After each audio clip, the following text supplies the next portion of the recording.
자, 잠깐 기도드리고 오늘 말씀 같이 교제 나누도록 하겠습니다. 기도드리겠습니다. 하나님 아버지 감사합니다. 정말 이 마지막 때 우리에게 하나님의 약속의 소망이 없다고 한다면 어떻게 살아야 될지, 어떻게 살지 정말 막막할 수밖에 없었는 줄 압니다. 참 인생이 얼마나 서글프고 슬픈지 우리 개개인적으로 나를 통해서나 우리 주변 환경을 통해서 사람들을 보면 구원받지 못한 사람의 그 삶의 모습을 보면 너무 딱하고 안타까운 그런 모습을 많이 발견되는 줄 압니다. 그러나 하나님이 정작 구원받은 나를 보실 때, 나를 보셨을 때 혹시 딱한 모습으로 보시지 않을까 이런 부분도 우리가 항상 염두에 둬야 될 줄 압니다. 하나님은 구원받은 성도들을 대해서 항상 기쁘고 즐겁고 하나님의 영광이 드러나는 그런 삶을 원하셨고 그런 삶을 살게 할 수 있도록 그런 방법을 말씀을 통해서 제시한 줄 압니다. 우리가 성경을 부지런히 읽고 묵상하면서 그 하나님이 주시는 그 경건의 비밀, 하나님이 주시는 그 참 신앙생활이 무엇인지를 배우고 또 적용시키는 그런 지혜를 주님께서 허락해 주옵소서. 예배 첫 시간이 오니 마치는 시간까지 주님께서 말씀으로 인도하여 주옵소서. 예수님의 이름으로 기도드리옵나이다. 아멘. 자, 오늘 레위기 17장.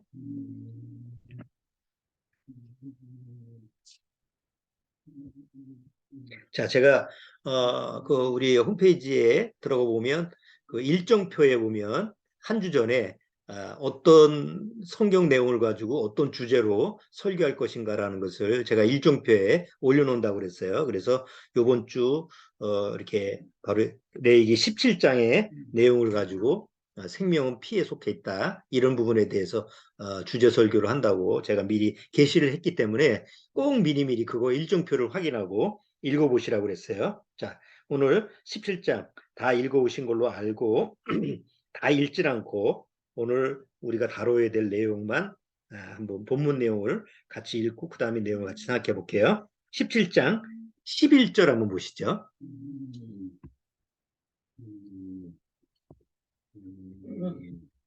자,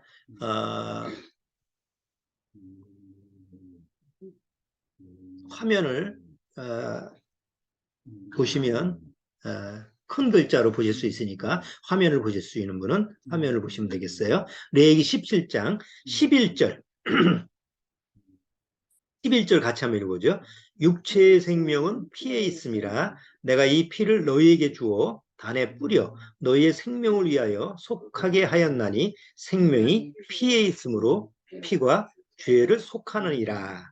자, 14절에 보면 모든 생물은 그 피가 생명과 일체라. 그러므로 내가 이스라엘 자손에게 이르기를 너희는 어느 육체의 피든지 먹지 말라 하였나니 모든 육체의 생명은 그 피인즉 무릇 피를 먹는 자는 끊쳐지리라.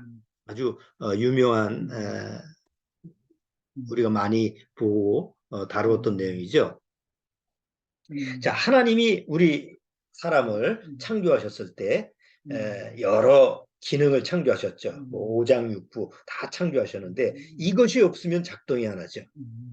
마치 자동차가 기름이 없으면 꼼짝 안 하고 움직이지 못하는 거하고 똑같아요.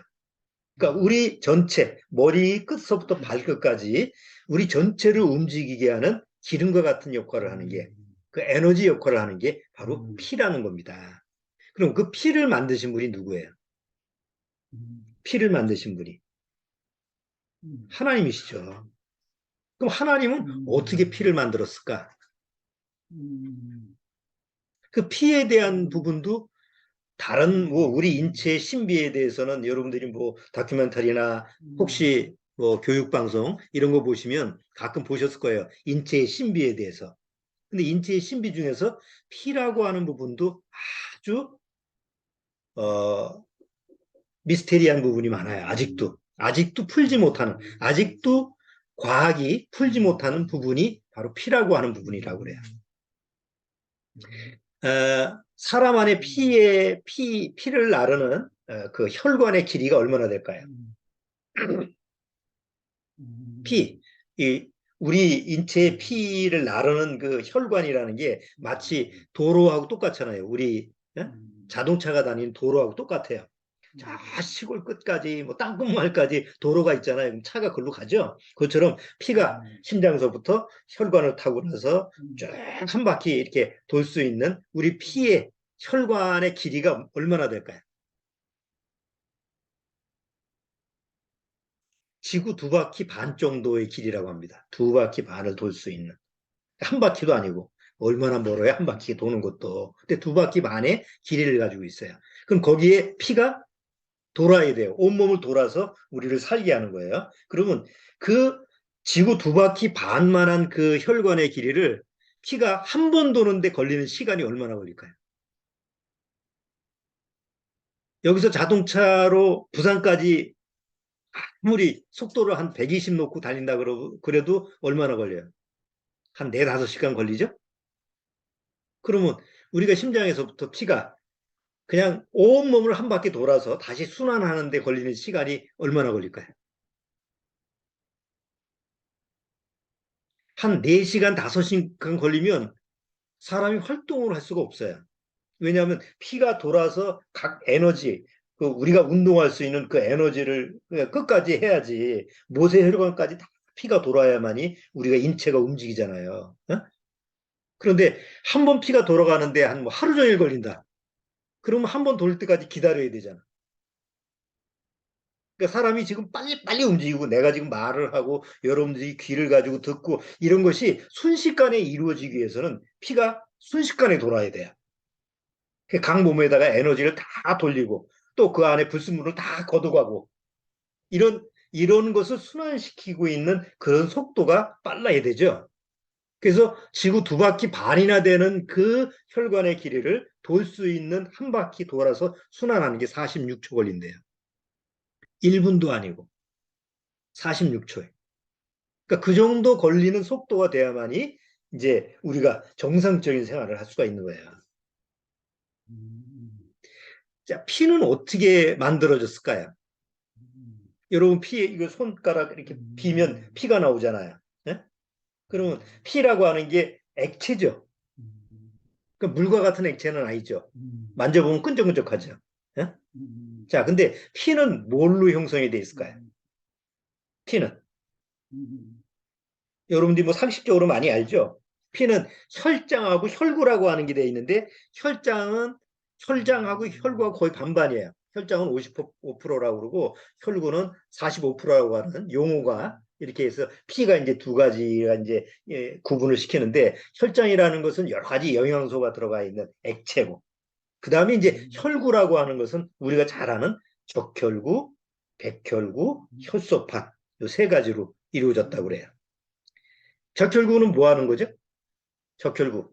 빨간색 피를 상징하는 적혈구는 주로 뭘 해요? 이거는 일종의 택배 회사하고 똑같아요. 택배 회사가 뭐 하는 거죠? 여러분들 집에 뭐 주문을 하면 갖다 주잖아요. 택배하는 사람이. 그러니까 택배는 우리 온몸에 있는 모든 그 혈관을 통해서 배달을 하는 역할을 하죠. 그래서 산소 배달을 하고. 그 다음에 그냥 산소를 주고, 그 다음에 돌아올 때는 뭘 가지고 와요? 이산화탄소를 가지고. 영양분을 주고, 그 노폐물을 가지고 오고. 이게 이제 택배 역할을 하는 거예요. 그러면 백혈구는 뭐 하는 거예요? 외부에서 균이 들어오면 싸워서 이기는 군인 역할을 하는 역할이에요. 적혈구, 백혈구 우리가 많이 들어봤죠? 혈소판은 뭐 하는 거죠? 피가 막 상처가 나서 나왔어. 그런데 계속 나오면 뭐가 돼요? 계속 나오면 죽지. 그래서 금방 응고를 시켜서 피가 더 이상 나오지 못하게 하는 그 안에 뭐 여러 가지 그 의학적인 용어로 얘기하면 그 자정작용을 시키는 거예요. 그래서 의사 역할을, 병원 역할을 하는 거예요. 그러니까 기본적으로 피가 우리가 온몸에 그 피가 돌면서 이런 과정을 통해서 건강하게 우리가 살아갈 수 있는 거죠. 그렇게 만든 게 피예요. 그래서 이 피를 아직까지 우리가 가지고 있는 피를 완전하게 만들지를 못해요. 과학이 발전됐음에도 불구하고 아직도 뭐 인공 혈액 뭐 이런 거를 만들기는 지금 여러 가지 시도를 해서 만드는데 실질적으로 사용할 수 있는 데는 한계가 있다고 그래요. 그러니까 완벽한 피를 재현할 수는 없어요. 왜 그렇죠? 원래 설계 도면이 있어야 되잖아요. 뭘 만들려면 설계 도면이 있어야 되는데 피의 설계 도면을 피를 아무리 연구를 해도 그거를 그 재료를 이렇게 하나님이 만드신 것처럼 만들 수가 없다는 거예요. 그래서 아직까지 피가 없으면 어떻게 해야 돼요? 수혈을 받아야 되는 거예요. 근데 사람이 동물 수혈을 받으면 어떻게 해요? 똑같은 피해? 아니죠. 죽어요. 근데 사람과 사람끼리도 아무 피나 받으면 죽어요. 그래서 자기하고 같은 혈액형에 맞는 것을 수혈을 받아야 되는 거죠. 자, 그렇게 우리가 과학이 발달돼서 피가 연구가 많이 됐음에도 불구하고 완벽한 그런 피를 그대로 만들 수가 없는, 지금도 아직도 미스테리한 그런 부분으로 남아있는 게 이 피라고 하는 부분이에요. 근데 오늘 레위기 17장에 뭐라고 그랬어요? 아까 본문에 17장 11절, 11절에도 그렇고 14절에도 그렇고 뭐라고 돼 있죠? 11절 다시 한번 볼까요? 육체의 생명은 뭐에 있어요? 피에 있습니다. 그러니까 피가 없으면 뭐예요? 생명은 아무것도 아니라는 거죠. 우리가 우리 인체에서 뭐 다 중요하죠. 다 중요한데 병원에 가면 일단 병원에 가면 뭐서부터 뽑아요? 병원에 가면 피서부터 뽑죠. 아니 어디가 아프다고 그래도 피서부터, 머리가 아픈데도 왜 피를 뽑아? 머리를 봐야지. 그렇죠? 아니 소변이 안 나와요. 어? 그럼 오줌 저 받아가지고 그거 소변 검사만 하면 되잖아요. 근데 소변 검사만 하는 게 아니라 뭐서부터 뽑아요? 피서부터 뽑아요. 또 조금만 아프다 그러면 다 피 뽑아. 왜 그렇죠? 피에 뭐가 있는가? 피에. 피에는 모든 우리가 가지고 있는 모든 정보가 있어요. 그래서 피 검사만 하면 뭐 어디가 얼마나 아픈지, 몸에 무슨 저 상태가 무슨 균이 있는지 뭐 이런 게 전체적으로 이게 파악이 되는 게 이 피예요. 피가 대단한 거죠. 자, 성경에서 하나님이 우리한테 말씀하시는 복음의 핵심은 어디 위에 서 있죠? 우리가 골로새서에 보면 골로새서라고 하는 것은 우리가 어디에 굳건하게 서 있다 그래요. 바로 예수 그리스도의 그 반석 위에 서 있다고 그러죠. 골로새서는 기독론이라고 해서 기초가 뭐냐라고 하는 것을 가르쳐 주는 것이니까. 그럼 예수 그리스도라고 하는 반석 위에 서는데 그 예수 그리스도라고 하는 반석의 가장 중심이 뭐예요? 그게 바로 예수님의 피예요. 그러니까 기독교는, 세상의 모든 종교는 그 종교의 창시자가 근원이지만 기독교는 그 바탕이 중심이 되는 게 뭐냐면 바로 예수 그리스도의 피예요. 그래서 피라고 하는 건 예수님의 피하고 연관이 안 된다고 하면 아무리 내가 성경 지식이 많고 아무리 성경에 대해서 박학다식해도 아무 소용이 없어요. 근데 성경을 아무것도 잘 몰라. 내가 시골 노인인데 아무것도 학교에 다닌 적도 없고 아무것도 아는 게 없어. 성경도 들어도 잘 까먹어서 아무것도 몰라. 그런데 분명하게 내가 예수님의 피가 뭔지는 확실히 알아. 그것이 구원의 가장 기초가 되는 거예요. 그래서 육체의 생명은 피에 있습니다 라고 하는 말씀은 곧 구원받은 나는 내 구원이라고 한, 내가 받은 구원의 가장 중심에 뭐가 있다는 거예요? 바로 예수님의 보혈, 예수님의 피가 있다. 그래서 아까 찬송가 184장에 못 뺄 게 없네? 예수의 피밖에 없네. 내가 받은 구원, 또 내가 알고 있는 하나님의 약속의 말씀, 내가 가지고 있는 소망, 다 그 근거는 예수의 피밖에 없네 라고 하는 찬송에 다 거기 이제 녹아 들어가 있죠. 그래서 예수님의 피밖에 없다라고 하는 부분이 우리 레위기 17장에 그 말씀하고 잘 연관이 되어 있는 거예요. 오늘 같이 한번 다뤄보려고 그래요. 자, 한번 성경에서 왜 예수님의 피가 우리의 가장 핵심되는 중심되는 부분이냐라는 것을 몇 군데만 한번 찾아볼게요. 뭐 신약 성경에 여러 군데 나와 있지만 다 찾을 수는 없으니까. 자, 에베소서 1장 7절에 보면 에베소서 1장 7절.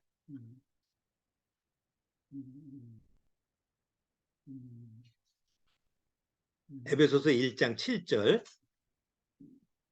자, 요거는 직접 찾으셔가지고 꼭 한 번씩 우리가 한번 확인해 보겠어요. 에베소서 1장 7절. 자, 찾으셨으면 같이 한번 읽어보죠. 우리가 그리스도 안에서 그의 은혜의 풍성함을 따라 그의 피로 말미암아 부속 곧 죄사함을 받았으니. 여러분 세상 종교를 한번 보세요. 불교에서는 부처님의 피를 믿는 게 아니죠. 뭘 믿어요? 그냥 부처님을 믿는 거예요.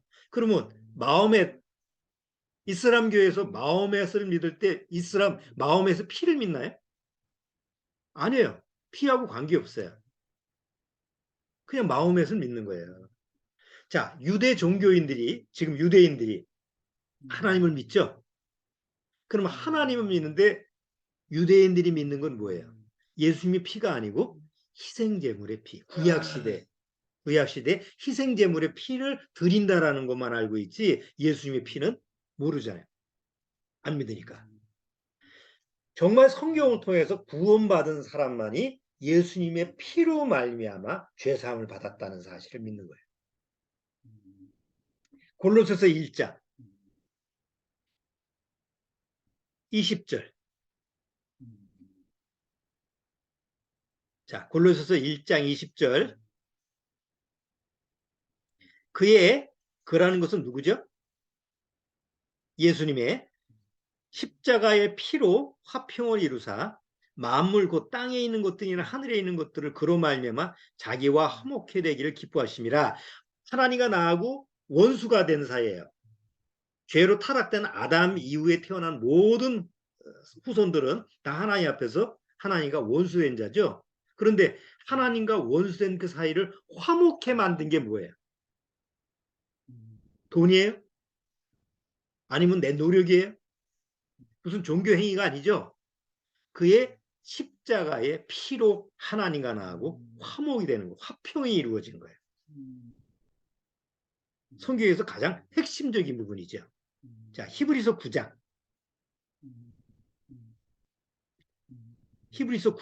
22절 22절 율법을 쫓아 거의 모든 물건이 피로서 정결케 되나니 피 흘림이 없은즉 사함이 없느니라. 구약시대에 모든 물건이 정결케 깨끗하게 되는 것은 바로 피를 뿌려서예요. 그것처럼 피가 흘리지 않으면 절대 하나님 앞에서 용서함이 없어요. 말로 용서가 되는 게 아니에요. 우리가 가지고 있는 복음의 핵심은 예수님의 피로 말미암아 내 죄가 다 용서가 되었다는 사실이에요. 자, 요한일서 1장 7절. 요한일서 1장 7절. 저가 빛 가운데 계신 것 같이 우리도 빛 가운데 행하면 우리가 서로 사귐이 있고 그 아들 예수의 피가 우리를 모든 죄에서 깨끗하게 하실 것이요. 뭐가 우리 죄를 깨끗하게 하신다고요? 내 피? 내 피 아니에요. 예수님의 피가 우리를 모든 죄에서 깨끗하게 하실 것이요. 자, 여기 요한일서 잘 한번 보세요. 저가 빛 가운데 계신 것 같이 우리도 빛 가운데 행하면, 우리가 빛 가운데 행한다라는 것은 뭐예요? 자, 과거예요, 미래예요, 현재예요. 지금 요한일서 이 내용을 잘 보세요. 물론 2000년 전에 기록된 거지만 이 말씀을 보면 이걸 읽은 사람으로 하여금, 이걸 읽는 사람으로 하여금 과거에서 얘기하는 것도 아니고 미래의 일이 아니고 현재의 일을 얘기하는 거죠. 내가 지금 예수 그리스도의 빛 가운데 지금 있으면 우리가 서로 하나님과 사귐이 있고 그 다음에 뭐예요? 그 아들 예수의 피가 우리를 모든 죄에서 깨끗하게 했다는 게 아니에요. 하실 것이라고 그러죠. 계속 내가 예수 그리스도 안에 있으면 예수님의 피가 현재 지금도 ing로 진행형으로 나의 죄를 깨끗하게 하신다. 정결하게 하신다라는 약속이죠. 그러면 예수님은 2000년 전에 피를 흘리셨잖아요. 2000년 전의 피는 지금 있어요, 없어요? 시공간 속에서는 없어요. 그런데 하나님의 말씀을 보면 2000년 전에 예수님이 십자가에서 흘린 피의 효력이, 그 예수님의 피가 아직도 현재 그 피가 뭐예요? 유효하게 살아서 움직인다는 거예요.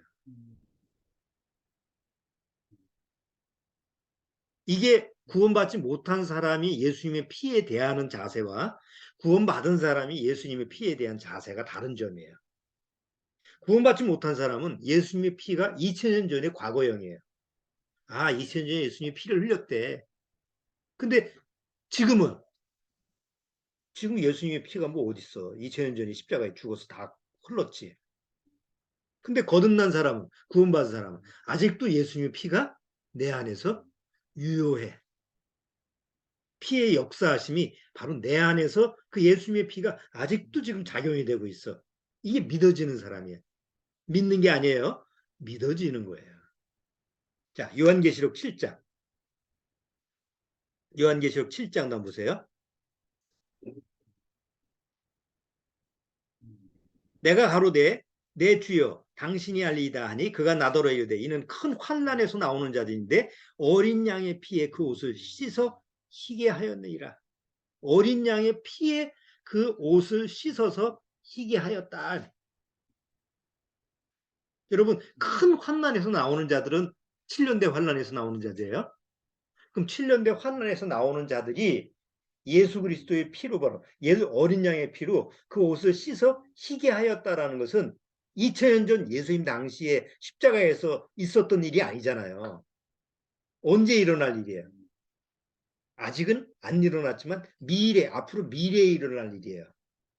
그런데 미래에 큰 환난에서 나오는 자들이 어린 양의 피로 그 옷을 씻어 희게 한다라고 하는 것이, 이 어린 양의 피가 언제도 유효한 거예요. 이제 과거에도 유효했지만 미래에도 그 어린 양의 피가 생생하게 살아서 역사하는 때가 온다. 그러니까 우리의 피하고 예수님의 피하고는 차원이 다른 거죠. 우리의 피는 내가 육신이 살았을 때 그 피가, 육체의 생명에 피가 있으니까 도는 거고, 내가 죽으면 내가 가지고 있는 피는 어디예요? 말라버리고 뭐 그 피가 이제 썩지 뭐. 예? 육체와 함께 없어져 버리는 게 내 육신의 피잖아요. 근데 예수님은 십자가에서 예수님이 피를 흘린 그 피의 효과는, 여전히 예수님의 피는 지금도, 2000년이 지난 지금도 마지막 때까지 유효하다는 거죠. 그래서 예수님의 피는 생명의 피라고 그러는 거예요. 그래서 우리 죄를 사할 수 있는 능력의 피가 되는 거예요. 자, 이제 제가 오늘 여러분들하고 나누고 싶은 얘기는, 자, 잠.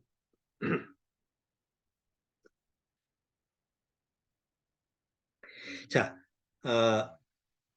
아까도 얘기했지만 병원에 가면 피 검사부터 한다고 그랬죠.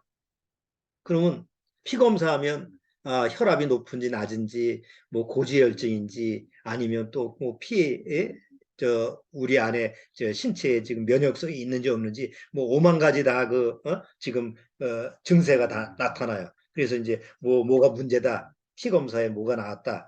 뭐 여러분들 건강 검진하면 다 피 검사하고 뭐 소변 검사하면 기본적으로 다 나오잖아요. 그런데 이 피가 가지고 있는 건, 우리가 가지고 있는 신체적인 정보뿐만 아니라 그 피 안에는 뭐가도 같이 들어가 있느냐면, 우리가 가지고 있는 성격이 뭐냐라고 하는 성분도 가지고 있어요.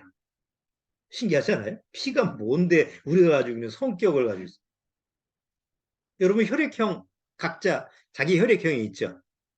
A형, 뭐 B형, O형, AB형 기본적으로 네 개, 뭐 꼭 네 가지만 있는 건 아니에요. 여러 가지 유형이 많은데 대표적으로 네 가지 유형인데 보통 네 가지 혈액형을 가지고 자기 성격을 이렇게 구분을 하죠.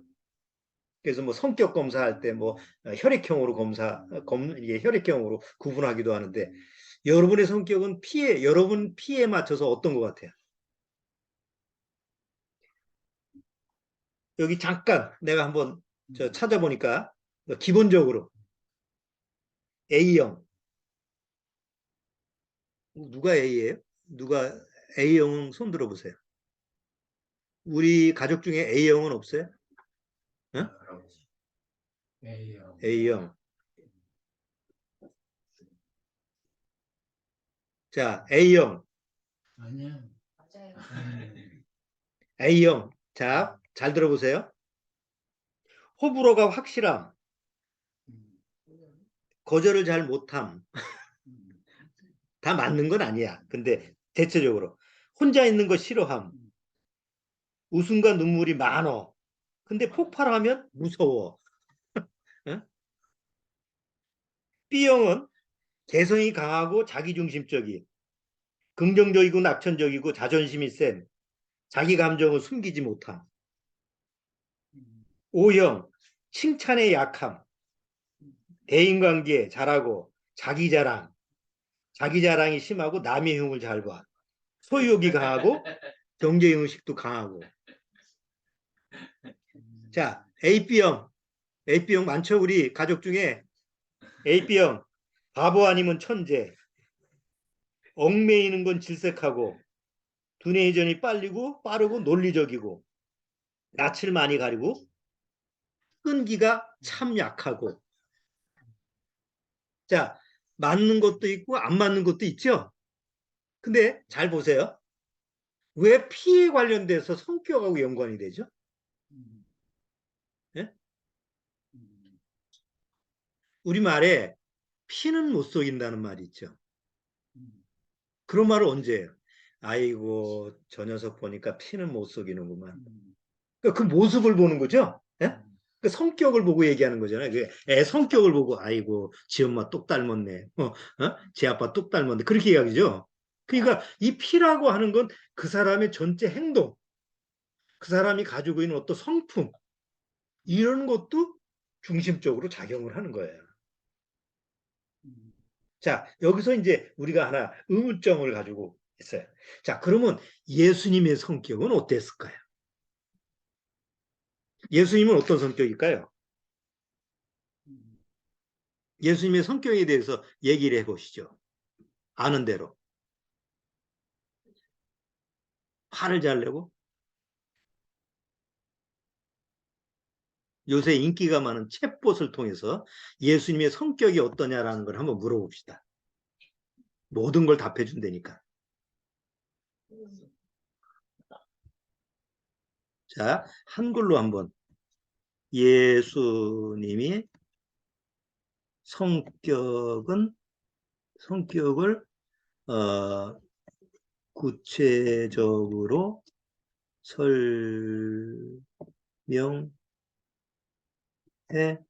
주세요. 자, 한번 요새 유명한 챗봇이라는 AI한테 물어봤어요. 예수님의 성격을 구체적으로 설명해 주세요. 이렇게. 이게 자, 예수님은 성경에서 설명되는 것처럼 매우 다양한 성격과 특성을 가졌습니다. 그러나 그의 가장 큰 특징은 사랑과 자비였습니다. 아래는 예수님의 성격에 대한 몇 가지 구체적인 설명입니다. 첫 번째, 자비로움. 예수님은 죄인들에게 자비로운 마음을 가졌습니다. 두 번째는 겸손함. 예수님은 자신의 권위를 과시하지 않아요. 세 번째는 참된 사랑. 네 번째는 인내심. 다섯 번째는 정의감. 여러분 잘 생각해 보세요.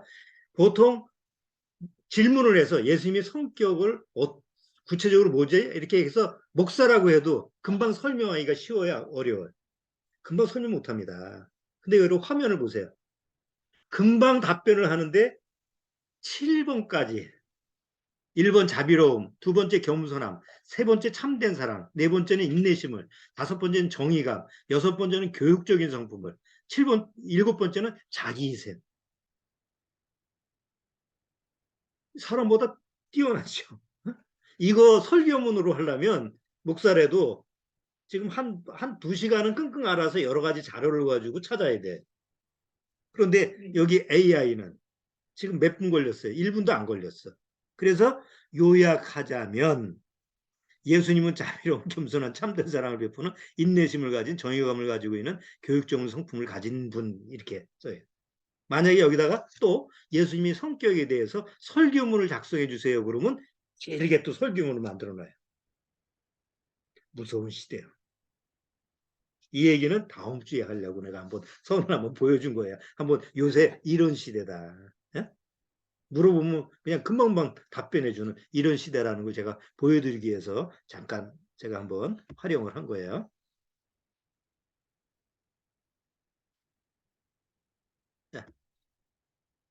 왜 안 꺼지니? 자, 어, 예수님의 성격은 우리가 AI가 얘기한 것처럼 그렇게 뭐 구구절절히 설명하는 거 그거는 뭐 이제 여러 가지 자료를 가지고 찾아서 자기가 보여준 거지만 우리가 성경을 통해서 보면 하나야. 예수님의 성격은 완전해요. 우리가 말로 예수님의 성격이 뭐다라고 말로 표현하지 못하는 이유가 예수님의 성격 자체가 완전하시기 때문에 그래요. 그래서 AI의 대답은 맞는 것 같지만 틀린 거예요. 잘 보세요. 첫 번째, 예수님은 정의롭다. 그럼 정의롭다라고 하는 그렇게 설명 그 자체가 뭐예요? 100%를 얘기하는 건 아니잖아요.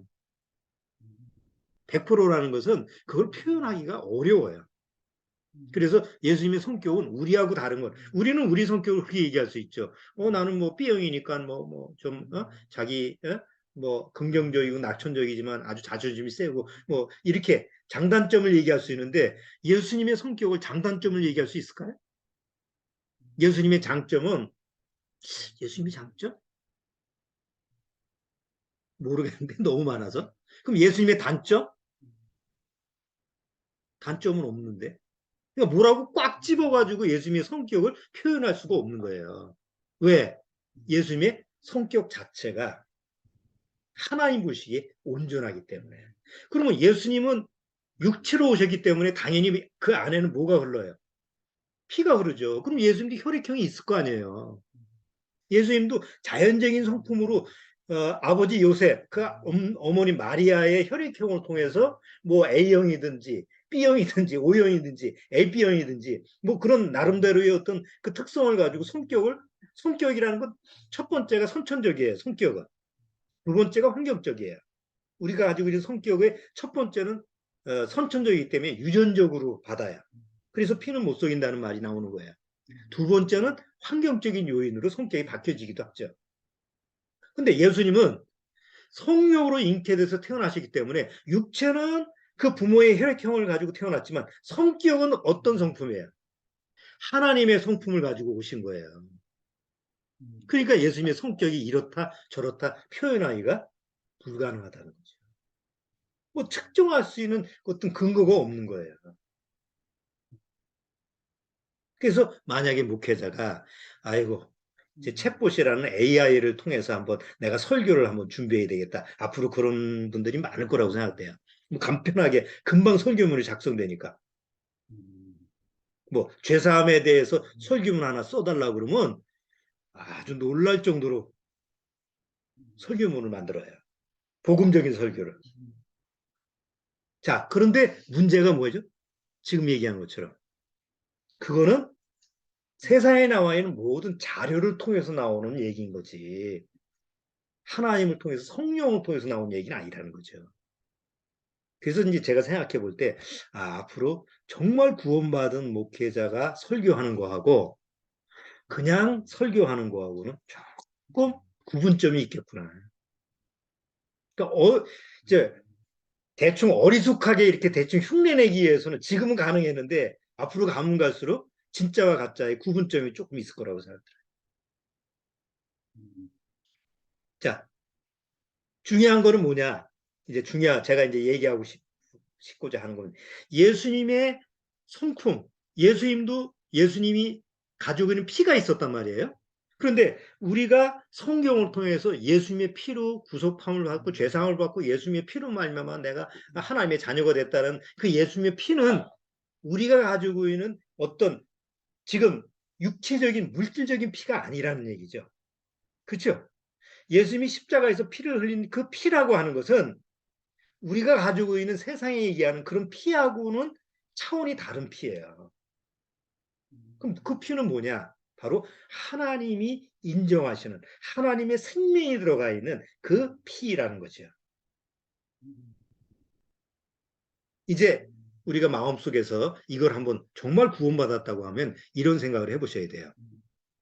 내 육체 안에는 옛사람 안에는 무슨 피가 흘러요? 내 옛사람은 옛사람이 가지고 있는 엄마 아버지한테 받은 유전적인 피가 흐르죠. 그렇죠? 내 안에는 B형이라고 한다면 내 B형의 피라고 하는 것은 어머니와 아버지를 통해서 나오는 그 피예요. 그게 유전적인 피예요. 자, 그런데 내 옛사람은 이미 그 피를 가지고 있는 옛사람은 십자가에 뭐예요? 죽었다고 그래요. 십자가에서 죽었기 때문에 그 피를 가지고 있는 성격이나 그 성품조차도 십자가에서 어떻게 해야 돼요? 죽은 거죠. 근데 어느 날 구원받고 그리스도 안에서 거듭난 다음에 예수의 피로 말미암아 새 사람이 됐어요. 그럼 내 안에 사는 새 사람 안에 도는 피는 어떤 피예요? 보이지 않는 거지만 내 안에 들어온 새 사람 안에 들어와서 역사하는 피는 어떤 피예요? 예수 그리스도의 피죠. 그러면 예수님의 피를 통해서 예수님의 성격이 있었잖아요. 예수님의 성품. 그러면 예수님이 가지고 있는 그 성품이 새 사람 안에 들어올까요? 안 들어올까요? 들어왔어요. 예수님의 피의 능력으로 말미암아 오는 예수님의 성격이 성품이 내 안에도 들어와 있는 거예요. 그래서 성경에는 사도 바울도 로마서 7장에 내 안에 두 사람이 존재한다고 그랬잖아요. 옛사람과 새사람. 옛 성품과 새로운 성품. 이것은 비슷하지 않고 전혀 달라요. 그래서 베드로 후서에 이런 말씀을 했어요. 베드로 후서 한번 보시죠. 베드로 후서 1장. 자, 베드로 후서 1장 4절. 자, 베드로 후서 1장 4절. 같이 한번 읽어볼까요? 이로써 그 보배롭고 지극히 큰 약속을 우리에게 주사 이 약속으로 말미암아 너희로 정욕을 인하여 세상에서 썩어질 것을 피하여 정욕을 인하여 세상에서 썩어질 것을 피한다는 건 뭐냐면 정욕을 인하는 건 뭐예요? 옛성품. 내가 가지고 있는 옛사람의 피를 통해서 나오는 이 성격. 내 성격. 저 더러운 거, 저 더러운 성격 바라기. 내 성격 가지고 있는 그 모든 죄의 성격. 이것이 세상만을 쫓고 세상 정욕을 위해서 쫓는 그것이 오히려 십자가에서 죽은 사람이라고 한다면 그것을 피하여 어디 성품에 참여하는 자가? 신의 성품에 참여하는 자가 되게. 이 참여라는 게 뭐예요? 참여. 그 안에 참석하는 거예요. 들어가는 거예요. 자, 우리가 어떻게 신의 성품에 참여할 수 있죠? 신의 이 디바인 네이처라는 게 내가 자연적인 성품이 아니고 뭐 광고에도 나오잖아요. 뭐 네이처럴 뭘 해가지고 화장품 할 때 그런 단어를 많이 쓰잖아요. 근데 이게 신성한 성품이에요. 신성한 성품에 내가 참여가 된다라는 것은 구원받은 사람 안에 예수 그리스도께서 가지고 있는 그 성격, 예수님이 가지고 있는 그 성품이 내 안에 새 사람 안에 녹아 들어가 있다는 거예요. 그러면 우리가 구원받고 나서 자세히 나를 들여다보면 또 구원받은 사람을 자세히 관찰해 보면 누구의 성격을 발견할 수 있다? 예수님의 성격을 발견할 수 있다. 예수님의 성품을 발견할 수 있다라는 거죠. 자, 구원받고 정말 내가 구원받고 거듭난 사람이라고 한다면 예수 그리스도의 피로 말미암아 내가 거듭났고 죄사함을 받고 하나님의 자녀가 됐어요. 여러분 DNA를 검사할 때 DNA 엄마하고 아버지하고 나하고 뭐 맞다 틀리다 할 때 DNA 검사하잖아요. 그럼 DNA 검사할 때 뭐 머리카락도 하고 뭐 여러 가지 검사를 하는데 피 검사를 통해서 DNA 검사를 해요. 피를 통해서도 제일 효과가 높은 게 이제 피 검사니까. 그러면 피 검사를 해서 99.9999%가 나왔어. 누가 똑같은 거예요? 피 안에 있는 DNA를 보니까 똑같은 거예요. 정보가. 신의 성품이라는 게 뭐예요? 하나님의 DNA라는 거예요. 신의 성품에 참여한다라는 건 바로 내 안에도 뭐가 흐른다? 뭐가 있다? 하나님의 DNA가 있는 거예요. 거듭나지 못한 사람한테는 무슨 DNA가 있어요? 사단 마귀의 DNA가 있어요. 그래서 사단 마귀의 성품을 가지고 살아가죠. 동일하게 거듭나고 구원받은 사람은 하나님의 DNA가 있어요. 그럼 DNA가 어디 안에 있어요? 예수 그리스도의 피로 말미암아 내 안에 온 거예요. 예수님의 피가 내 안에서 흐른다는 얘기가 잘못 또 오해해가지고 또 이단이 생기면 안 돼요. 예? 예수님의 피가 내 안에 막 옮기는 게 아니고 예수님의 피의 효력이 예수님의 피로 말미암아 오는 능력 안에 하나님의 DNA가 내 안에 옛사람이 아닌 새 사람 안에 들어오는 거죠. 그러면 예수님의 DNA가 새 사람, 예수님을 통해서 하나님의 DNA가 내 안에 들어오면 새 사람 안에 들어오면 그 안에 DNA가 내 온몸 구조를 만드는 거 아니에요. DNA라는 것은 정보니까. 손가락도 만들고 발가락도 눈, 코 이렇게 다 내 엄마 아빠하고 비슷한 모습으로 만들어지는 거잖아요. 그러면 구원받고 새 사람은 하나님의 DNA를 가지고 있으니까 그 새 사람은 누구의 모습을 가지고 있을까요? 하나님의 모습을 가지고 있는 거예요. 그래서 베드로 사도가 오늘 베드로 후서에서 뭐라고 얘기하느냐? 너희로 하여금 신의 성품, 하나님의 성품에 거기에 같이 참여하는 사람이 되게 하게 한다. 그렇게 만드는 게 뭐라고요? 바로 예수님의 피라는. 우리 육신이 우리 몸에 도는 피가 우리의 성격을 형성하고 또 우리 부모의 유전적인 걸 닮아서 나도 성격이 그렇구나. 그게 육체의 모습의 하나의 원리였다면 예수님이 피의 원리, 예수님의 피의 능력으로 말미암아 내가 하나님의 DNA를 가지고 있어서 하나님의 성품과 닮은 하나님의 그 성품하고 그 같은 그런 모습을 내가 가지고 있고 그걸 취할 수 있다라고 하는 것을 이제 보여주고 있다는 그 두 가지의 원리가 비슷하다는 거죠. 그러면 이제 뭘 발견하는 사람이 돼야 돼요? 이미 십자가에 죽은 옛사람을 맨날 발견해봐야 아무것도 없어. 그거는 이미 썩은 거예요. 이미 버릴 거기 때문에 예수님의 피로 십자가에서 처리된 거예요. 그걸 찾아가지고 내 성격 검사하고 뭐 MBTI 성격 검사해봐야 더러운 성격만 나오지. 뭐 MBTI라는 성격 한번 해보셨죠? 애들 뭐 학교 가면 그 성격 검사 이렇게 하는데 MBTI라는 그 성격 유형 검사가 좀 긍정적인 것만 이렇게 데이터를 모아놓은 거기 때문에 나쁜 쪽으로는 잘 안 나와. 좋은 쪽으로만 나와. 예? 그 좋은 쪽으로 평가돼서 뭐 어디 이력서에도 누구 어디 저 회사에 들어가는데 가만히 보면 평가는 좋은데 성격은 더러워. 그러니까 제대로 평가가 안 되는 거죠. 예? 원래 사람의 피를 받은 거는 그거는 결국 하나님 보시기에는 X야. 좋은 모습이 될 수가 없어요. 그래서 내가 나를 평가하거나 내 육의 모습으로 아무리 나를 들여다봐야 좋은 점은 결코 발견하지 못해요. 좋은 점 발견해봐야 다 더러운 의뿐이지. 그렇기 때문에 구원받고 나서 내가 육체에 살아있는 동안, 육신이 살아있는 동안 구원받고 나서 가장 지혜롭고 현명한 것은 십자가에 죽은 내 옛사람의 냄새나고 더러운 것을 찾는 시간을 줄이고 예수의 그리스도의 피로 말미암아 내 안에 들어온 새 사람 안에 들어가 있는 그 안에 하나님의 DNA, 하나님의 성품, 바로 예수님이 이 세상에 사셨던 예수님의 성격, 성품을 내 안에서 또 구원받은 또 다른 사람 안에서 발견하는 그런 시간을 더 많이 가져야 돼요. 근데 우리는 시각이 자꾸 뭐예요?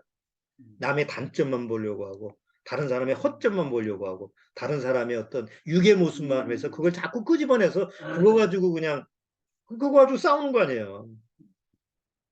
그거 가지고 상처받고. 뭐 우리가 육이기 때문에 그런 모습이 몸에 배서 안 나올 수가 없지만 이제 그런 시간을 좀 줄여야 된다는 거지. 그런 시간을 그런 헛된 낭비된 시간을 줄이고 이왕이면 내 안에 새 사람, 다른 심령 안에 새 사람을 잘 발견해서 그 안에서 하나님의 성품, 예수 그리스도 안에 있는 예수님이 이 세상에 어떻게 사셨을까? 아, 예수님이 성격, 아, 바로 하나님의 성품대로 사셔서 아, 그런 모습으로 사셨구나라는 걸 성경을 읽으면 발견하잖아요. 그러니까 그런 걸 통해서 아, 이런 게 내 안에도 있구나. 아, 이런 것도 내 안에 있구나. 아, 조금이라도 이런 걸 발견하면 신나죠. 그렇잖아요. 그러니까 그런 모습으로 우리가 말씀을 읽고 신앙생활을 하고 믿음 생활을 한다고 한다면 그게 오히려 이 마지막 때 희망이 있게 이게 정말 소망이 있게 그 예수님과 동행하는 삶이 즐겁고 더 말씀과 동행하는 삶이 기쁜 그런 삶을 더 누릴 수가 있는 거예요. 자, 오늘 레위기 17장 뭐라고 그랬죠? 17장에 육체의 생명은 피에 있습니다. 그래서 육체의 생명은 피에 있습니다. 그래서 어떻게 하라는 거예요? 아까 제가 결론적으로 얘기한 건 뭐예요? 예수 그리스도의 피로 말미암아 내가 거듭나서 내 안에 정말 거듭난 새 사람이 있다고 한다면 그 사람은 옛 사람이 가지고 있는 성격이나 성품이 아니다라는 거. 새로운 성품이 내 안에 들어와 있다라는 거. 그거를 받으라는 얘기가 아니고 이미 왔다는 거. 그래서 나는 발견을 해야 돼요. 내 안에서 찾아야 돼요. 좀 내 안에 썩어질 것만 찾지 말고 그 썩어질 것 찾고 상처받고 실망하고 좌절하고 그러지 말고 내 안에 예수 그리스도의 피로 들어간 새 생명의 그 안에 들어가 있는 그 예수님의 실제 모습을 한번 찾아보자. 다른 심령을 통해서도 찾아보고. 자, 그런 부분을 우리가 오늘 한번 좀 다뤄봤으니까 한번 여러분 레위기 17장 다시 한번 쭉 한번 읽어보시면서 그런 부분을 많이 좀 마음에서 묵상해 보시기 바래요. 자, 오늘은 여기까지 하도록 하겠습니다. 다음 주는 18장서부터 20장, 21장, 18장서부터 23장 정도 하는데 하나님 앞에서 어떻게 살 것이냐. 우리 시편 그 119편에도 있죠. 청년이여 무엇으로 행실을 깨끗게 하리까 이런 말씀이 있는데 정말 구원받은 이후에 우리의 삶의 모습이 하나님 앞에서 사람 앞에서가 아니라 하나님 앞에서 어떤 삶으로 살아져야 될 것인가 이런 부분을 한번 레이기의 내용을 통해서 다시 한번 묵상을 해보는 그런 시간을 할게요. 꼭 미리 읽어보시기 바랍니다. 자, 기도하고 마치겠습니다.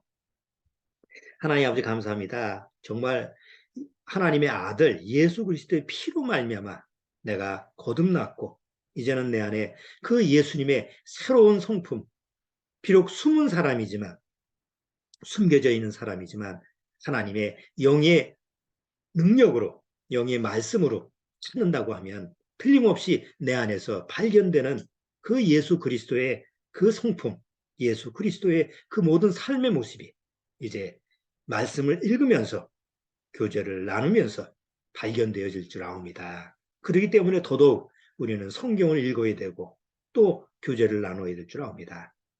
이 마지막 때 우리가 정말 하나님 앞에 소망이 있다면 육신이 남아있는 동안 예수님을 닮아 예수님을 닮는 모습으로 살아가는 것인 줄 압니다.